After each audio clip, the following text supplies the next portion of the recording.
Well, did I call it or what? I said on Let's Talk PlayStation I was worried that this announcement would come after I uploaded that video, and sure enough, Sony has confirmed the future of gaming is coming June 4th, 1 p.m. PDT. Over an hour of PlayStation 5 games will be showcased. Let's go over all the details and what we can expect from this live stream.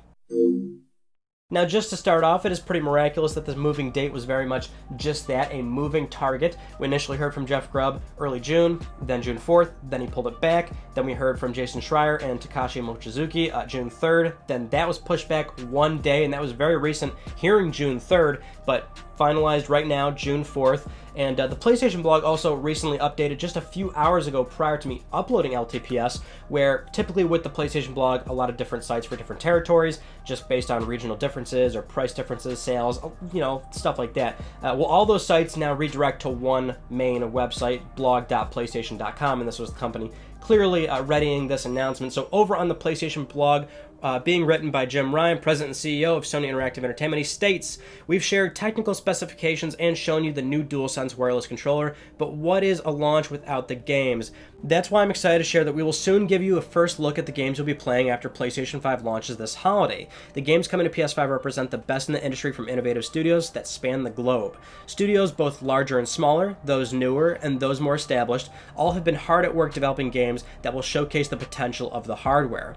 This digital showcase will run for a bit more than an hour, and for the first time, we will be together, virtually experiencing the excitement together. A lack of physical events has given us an amazing opportunity to think differently and bring you on this journey with us, and hopefully closer than ever before. This is part of our series of PS5 updates, and rest assured, after next week's showcase, we will still have much more to share with you." Now, just to acknowledge this immediately, Sony released a 15-second cinematic, cool little teaser where the DualSense kind of has some cool swooping shots, and then you see the PS5 logo.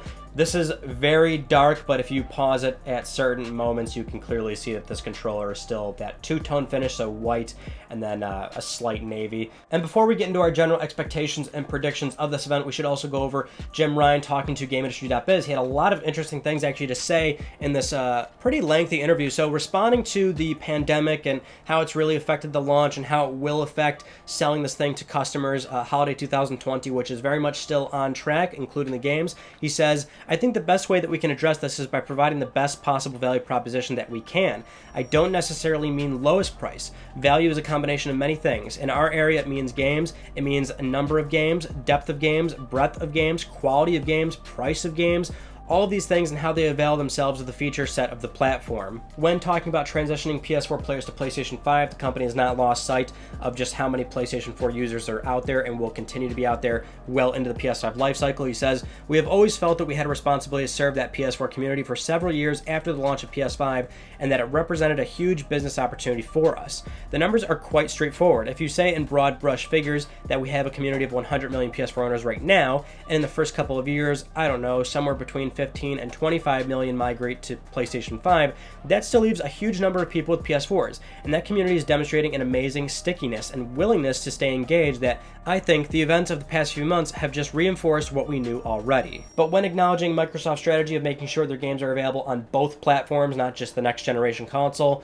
Sony said, "We believe in generations, and whether it's the DualSense controller, whether it's the 3D audio, whether it's the multiple ways that the SSD can be used, we are thinking that it's time to give the PlayStation community something new, something different that can really only be enjoyed on PS5. Now, in retrospect to that, going over to Eurogamer.com, they just posted an article claiming they have seen development documentation for PlayStation 4 and PlayStation 5 development, and that there's a new mandate in place for July 13th. So any games submitted for certification after July 13th as a PS4 game must also support PlayStation 5. So any game submitted prior to that date does not require PS5 native support or PS5 specific features being supported.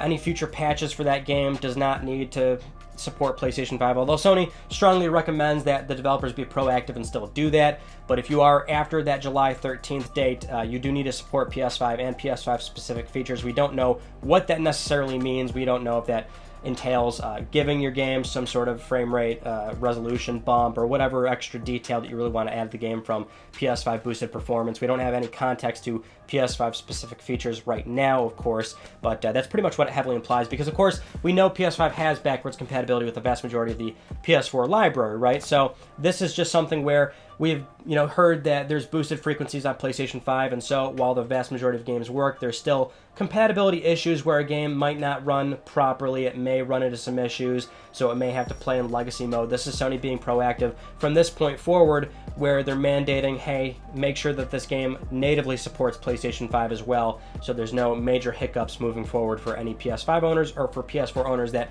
end up buying a PlayStation 5 and continue to play these games. Eurogamer does state that The Last of Us Part 2 and Ghost of Tsushima will be some upcoming exclusives that follows this new mandate. So these games, even though they're submitted prior to July 13th, they will also be pretty proactive there. And that's kind of an expectation, at least for some of Sony's recent first party, so that's good to see. Mandates are very important. This is like when they mandate trophy support or supporting the PSN name changes or any other features that are more specific to PlayStation platforms. Every single developer has to abide by these to release and publish on PlayStation platforms. But with all the major details out of the way, let's go over some predictions and expectations. Over an hour of a show is very exciting. That means, well, this is basically like an E3 show without the fluff, right? The fluff of, somebody being on stage, talking, transitions, having lengthy explanations about things.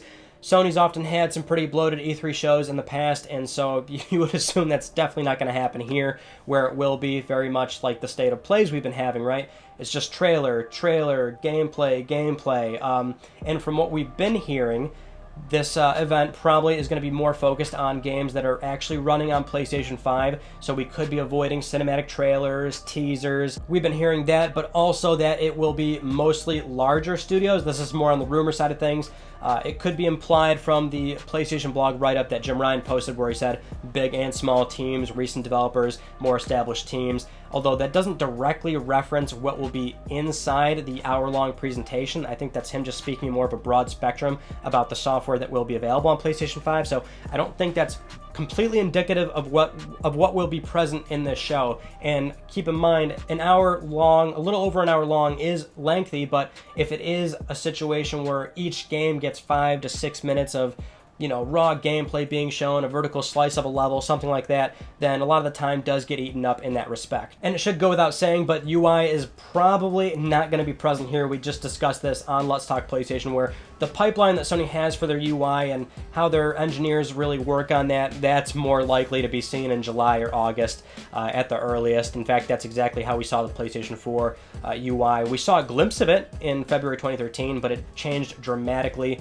It's still principally looking the same, right? This functionality is still basically the same, but the overall look and feel of it changed, and we didn't see that until August 2013 during Gamescom. So that will probably be the same case here, but hardware is very much something where if it's not part of this hour-long presentation, it will be very soon, right? We just mentioned this, where manufacturing is going to start. They want to avoid leaks, so whether it is or isn't a part of this, we won't have to wait too long on that. Now, all in all, of course, we need to make a case for what games will actually be shown here, and that is the thing. We need to make a case for what actually makes sense. I think it's very easy for people to theorize all these games that are announced or we know are coming or have been heavily rumored.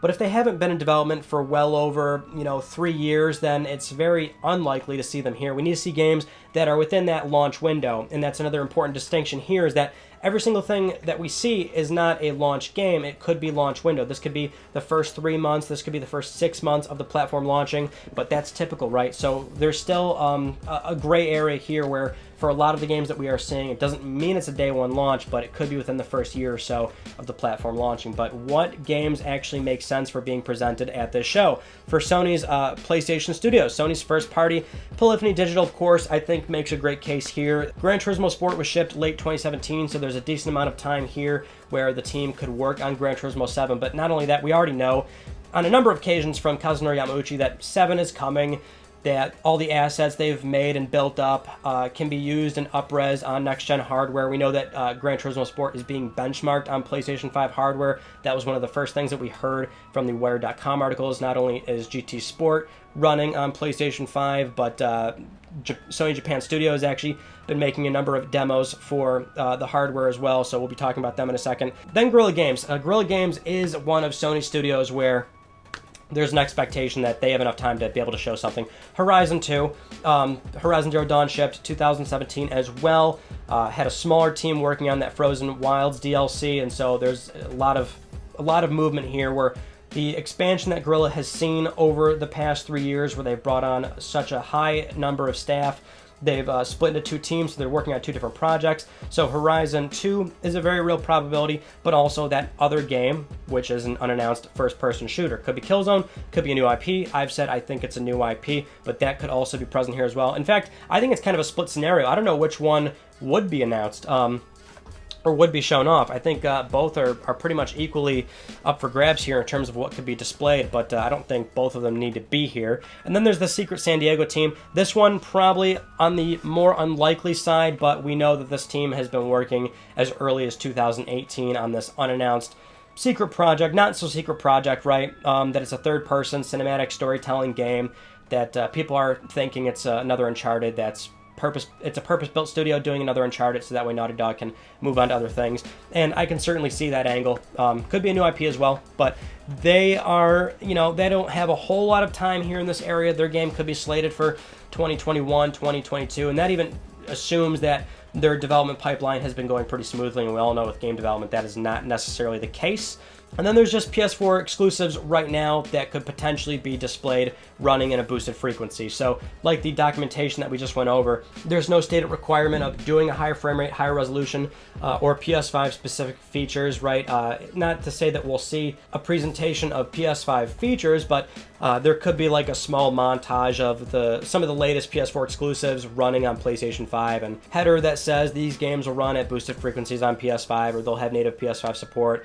Play Spider-Man at 4K, 60 frames, or, what have you, right? We know that that's running on PlayStation 5 as well. So I think there could be a good situation where current PS4 exclusives are running on PS5 hardware. And, that's pretty much it for Sony's PlayStation Studios. Everybody else, there's just not enough time to reasonably bring something to this event. If they do, then it would be more in lines of a teaser or a cinematic trailer, which I don't really think is very appropriate given what we've heard the company's aim for this event, right? So now, second party, Sony funded games. This is where we're going to be expecting Blue Point. This is, I think, almost, I don't want to say a given, of course, but it's probably going to be here, and it's probably Demon's Souls. I'm still seeing so many people act as though it's anything other than Demon's Souls, and we can't speak with 100% certainty, but every single believable and credible rumor so far has pointed towards Demon's Souls.